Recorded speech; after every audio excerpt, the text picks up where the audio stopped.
Hi, it's Erin from SCN, and today I'm going to pick up from last week and show you how to use iMovie to put together your images from Canva and Screencasts using QuickTime. Last week we left off with images designed and downloaded in Canva and then screencasts captured using QuickTime. Now let's put them all together. Alright, once I've captured some of the images and some of the video recording, I open up iMovie. Now within iMovie, I've already created a new movie just by clicking the new and then I select movie, although trailers are a fun option too, just doesn't work so well for a screencast. I press the import button and then I just have to locate where are these things at on my computer so that I can bring them in. So for example, the document or the image that I created in Canva earlier is right here. So I'm going to import that. Then I'm also going to import the video that I created to show you how to edit things in Canva, which I can snag from right there. I press import selected, and then I have a few things right here that I can work with. So first, I'm going to drop in this image, and I can do that by just clicking in the lower corner there. Next, I am going to get this movie. There you go, double click, and then just drag it down. All right, so I have my intro. It's going to show you how it'll play through, and then it will go into my video that I've already recorded.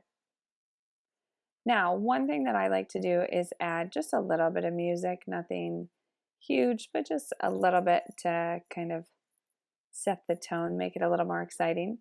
The one that I've used frequently is called Glide Short, and typically I let it run for quite a little while, but I usually turn the volume down just a little bit so that if I'm talking over top of it, it's not a big deal.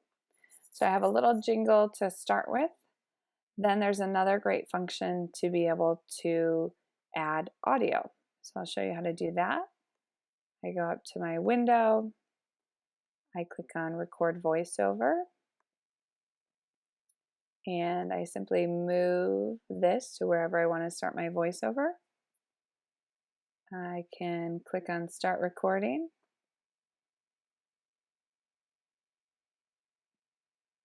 And then I might say something like, hi, it's Erin from SCN, and I'm going to show you.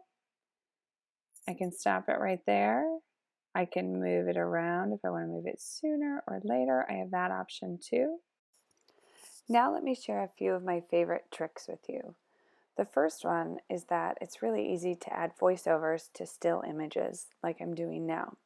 And the quick trick to do that is just to hit the letter V on your keyboard and you'll see a little recording pop up. The other thing that I like to do is I don't have a high budget microphone, but I do like to use, again, those handy headphones and microphone that come with your iPhone or iPad or whatever you have that I never use any other time, but they work really well for this. I like to add a little jingle at the beginning and at the end so it fades in and fades out nicely. There's also a really great tool called the background noise reduction feature, and you can find that at the top of your screen, and if you click on that, that's really handy. Another handy trick that carries over from the last video is to use the audio waves to help you edit.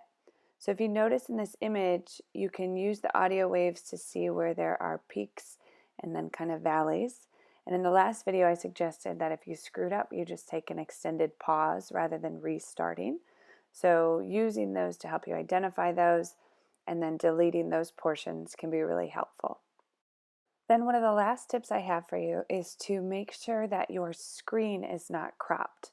Now what I mean by this is that iMovie likes to create a screen which is ideal for capturing the maximum portion of your video or your screencast or your image.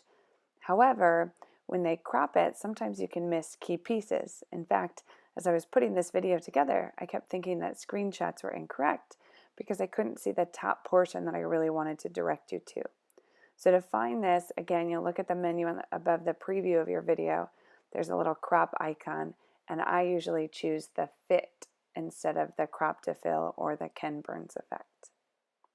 As always, thanks for watching. Please email me if you have any more questions.